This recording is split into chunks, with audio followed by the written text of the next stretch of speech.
Bismillah ar-Rahman ar-Rahim, c'est notre 14e rencontre pour poursuivre ce noble projet qui consiste à lire le Coran en 120 jours.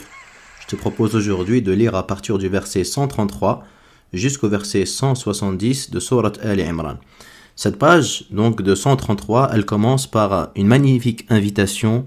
Allah subhanahu wa ta'ala nous adresse une invitation à nous empresser, à nous dépêcher, à nous hâter vers justement le pardon, pour obtenir le pardon de notre Seigneur et pour gagner le paradis.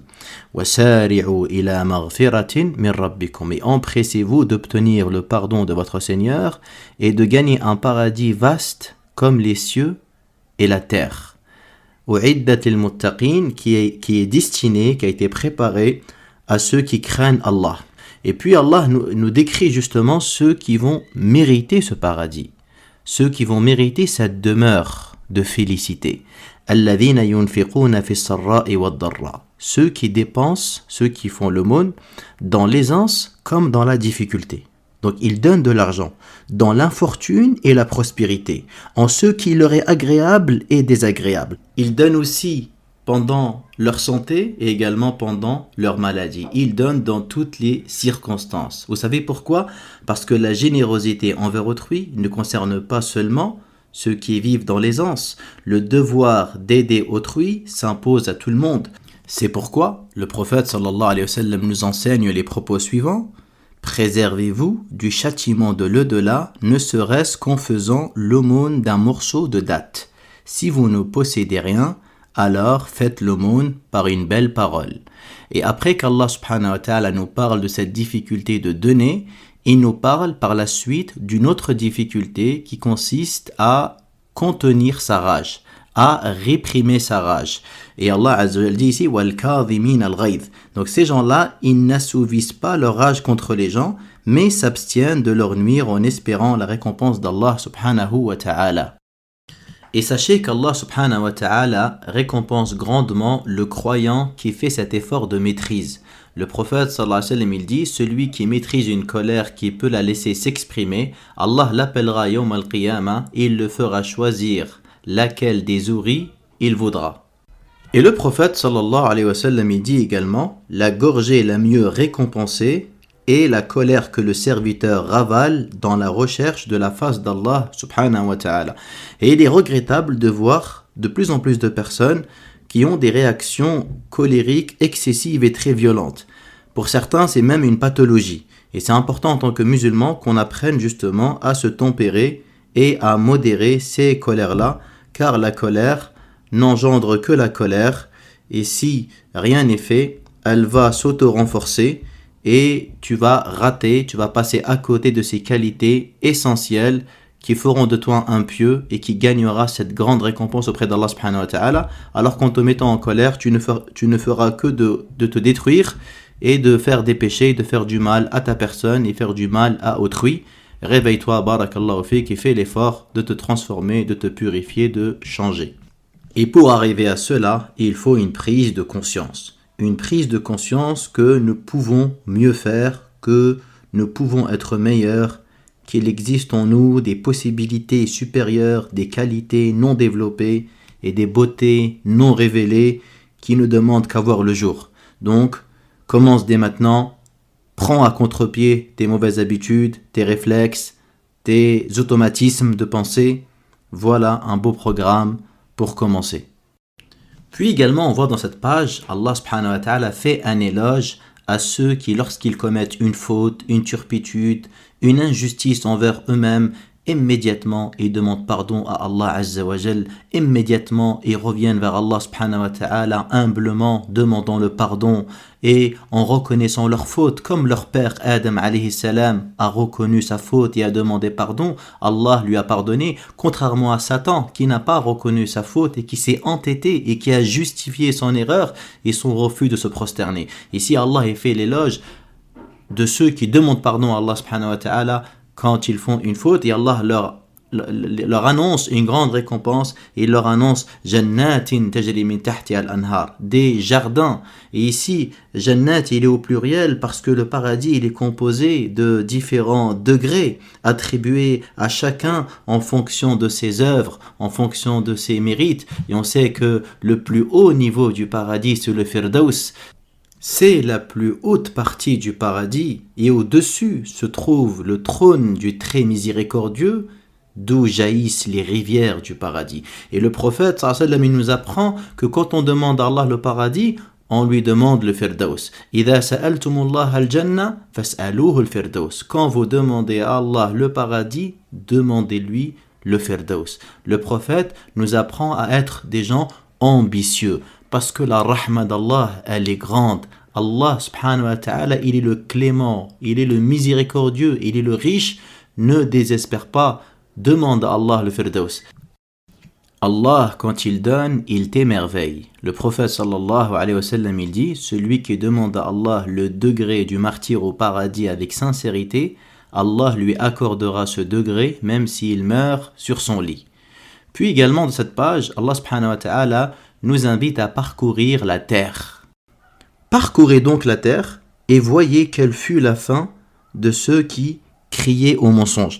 Tahir ibn Ashur, il prend de ce verset un argument pour dire que ce verset est une incitation à étudier l'histoire. La discipline de l'histoire, c'est une discipline qui est très importante. L'histoire qui te permet justement de comprendre les lois interporelles, de comprendre donc l'histoire des nations, des communautés qui nous ont précédés et de voir les causes de la réussite ainsi que les causes de l'échec. Le Cheikh Mubarak al-Mili rahimahullah disait « L'histoire est le miroir du passé et l'échelle grâce à laquelle on s'élève dans le présent. Elle est la preuve de l'existence des peuples, le livre où s'inscrit leur permanence, la voie de leur union, le tremplin de leur progrès. » Puis dans les versets suivants, Allah subhanahu wa ta'ala nous parle de la bataille de Uhud.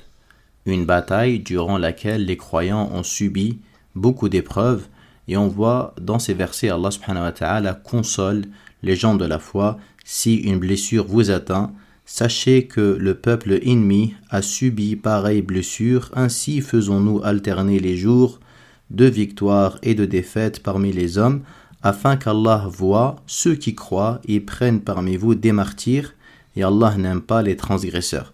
Quand vous lisez des versets où il est dit afin qu'Allah voie, bien évidemment on sait qu'Allah sait déjà, Allah il sait tout ce qui va se passer, mais il faut le comprendre comme étant afin qu'Allah fasse manifester aux hommes ce qu'il a toujours su. C'est comme ça qu'on comprend afin qu'Allah voie, afin qu'Allah y sache. Ça signifie afin qu'il manifeste aux hommes ce qu'il a toujours su et que la réalisation effective de cette science éternelle amène à une récompense. Dans la page suivante également, vous voyez des versets également, Allah subhanahu wa ta'ala parle des leçons de cette bataille, donc la bataille de Uhud. C'est aussi un moyen pour Dieu de purifier par l'épreuve ceux qui ont cru et d'anéantir les infidèles. Allah subhanahu wa ta'ala dans cette page également nous rappelle la vérité de la mort. وَمَا كَانَ لِنَفْسٍ أَن تَمُوتَ إِلَّا بِإِذْنِ اللَّهِ كِتَابًا مُؤَجَّلًا. Aucune âme ne peut quitter cette vie sans la permission de Dieu et en dehors du terme fixé. Le rappel de la mort est présent dans le Coran. Chaque être humain sait qu'il mourra un jour et en prenant réellement conscience de sa mort inéluctable, le croyant est emmené à méditer sur le sens de la vie et à distinguer entre l'essentiel et le secondaire. En particulier, il est emmené à remettre en cause l'attachement qu'il peut porter aux choses éphémères. C'est pourquoi le prophète sallallahu alayhi wa sallam nous invite à multiplier le rappel de la mort. Il dit dans un hadith rapporté par Tirmidhi, multipliez les occasions de vous souvenir de celle qui met fin au plaisir éphémère, c'est-à-dire la mort. À la page suivante, Allah subhanahu wa ta'ala nous parle également de la bataille de Uhud. Dieu a tenu sa promesse envers vous en vous permettant de tailler vos ennemis en pièces jusqu'au moment où vous avez fléchi pour contester l'ordre qui vous a été donné et refuser de l'exécuter alors que Dieu vous faisait déjà entrevoir la victoire qui vous tenait à cœur. Certains d'entre vous désiraient les biens de ce bas monde, pendant que d'autres aspiraient à la vie future. Aussi Dieu, pour vous mettre à l'épreuve, vous fait-il reculer devant vos ennemis, mais il vous a ensuite pardonné, car il est plein de sollicitude pour les fidèles. Et donc ces versets font allusion à la bataille de Uhud, car donc au début de journée, les musulmans étaient victorieux, mais quand les archers ont désobéi à l'ordre du prophète sallallahu alayhi wa sallam, la situation s'est inversée. Le Nabi sallallahu alayhi wa sallam avait posté donc des archers, il leur a dit protégez nos arrières. Si vous nous voyez défaits, ne venez pas à notre secours, et si vous nous voyez prendre le butin, ne vous associez pas à nous.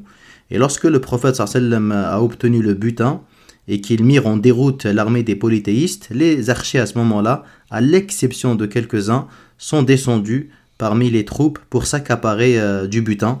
Après qu'ils eurent quitté leur position, la cavalerie des polythéistes attaqua par cette brèche les compagnons du messager d'Allah sallallahu alayhi wa sallam, qui se mirent à se frapper les uns les autres dans la confusion, et nombre de musulmans furent tués. Pendant cette bataille, il y en a à peu près 70. Parmi eux, il y avait Hamza, radiyallahu anhu. Et Allah subhanahu wa ta'ala dit ici إِذْ تُسْعِدُونَ وَلَا تَلُونَ عَلَى أَحَدٍ وَالرَّسُولُ يَدْعُوكُمْ فِي أُخْرَاكُمْ فَأَثَابَكُمْ غَمًّا بِغَمٍّ لِكَيْ لَا تَحْزَنُوا عَلَى مَا فَاتَكُمْ. Rappelez-vous, lorsque vous preniez la fuite sans vous retourner sur personne, alors que de vos arrières, le messager vous appelait à l'offensive, Allah vous infligea alors affliction sur affliction.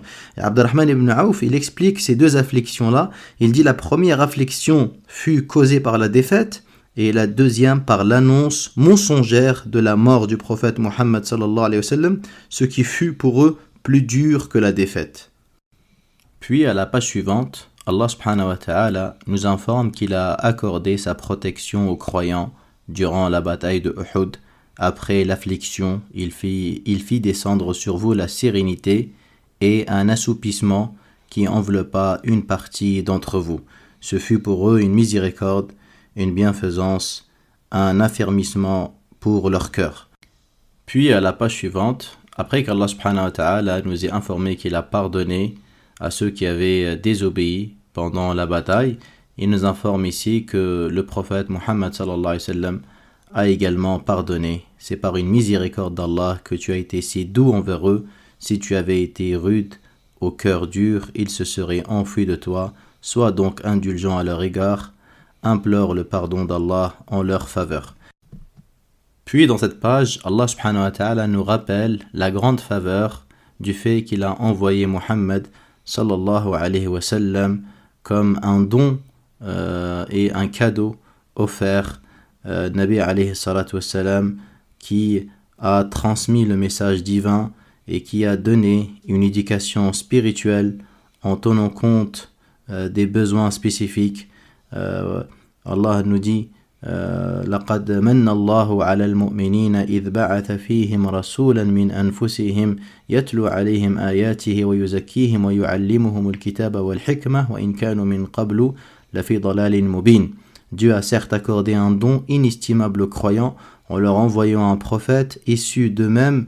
Il leur récite ces versets, les purifie et leur enseigne le livre et la sagesse. Et la sagesse ici représente la tradition prophétique, la sunna, dont le rôle est d'expliciter le Coran et d'en être une illustration vivante. Il leur récite ces versets, les purifie et leur enseigne le livre et la sagesse, alors qu'ils étaient auparavant dans un égarement manifeste. Qu'Allah subhanahu wa ta'ala nous accorde la droiture et augmente notre savoir. Walhamdulillah Rabbil Alamin.